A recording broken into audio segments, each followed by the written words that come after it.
The Oasis of Time. A great caravan was crossing an extensive sea of dunes that seemed not to end, on which the rays of a sun of justice were falling relentlessly. When the peaceful tranquility was disturbed by some voices that clamored for the search of Ishmael and Samira, a young couple that had escaped because their romance was not allowed by her parents. Ishmael was a poor servant and would never be able to collect the sum of the corresponding dowry to marry Samira, who had blood ties with royalty. The decision taken by both was very brave, since Ishmael risked being punished for it with the death penalty and Samira was confined for life in a palatial dungeon for having disobeyed her parents. Although it was precipitated, since they did not plan the escape, taking with them sufficient water reserves and condemned them to perish before the implacable dictates of the desert on their lives. They looked for them for a few days without finding the trail, believing they had died. Samira was thirsty and risked dehydration by suffering from sunstroke. Ishmael cried of impotence because they had run out of a drop of water. Everything seemed lost, when suddenly they saw some flashes on the horizon.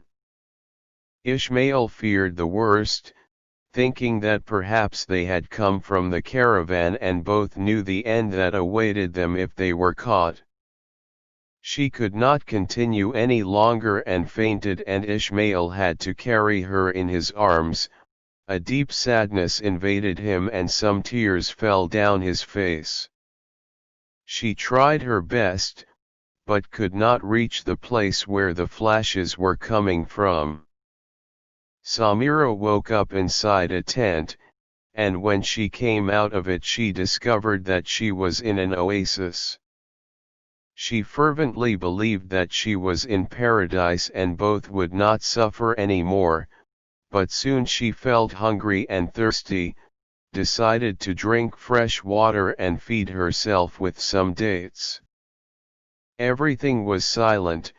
How strange where her beloved Ishmael would be, so she shouted his name, and in the distance an old couple appeared holding hands. Samira felt fear. They could be her parents. They approached her and she didn't recognize them. Samaria shouted at them in sobbing, "Where is Ishmael?" "Samira, you don't recognize me." "It's me," said the old man.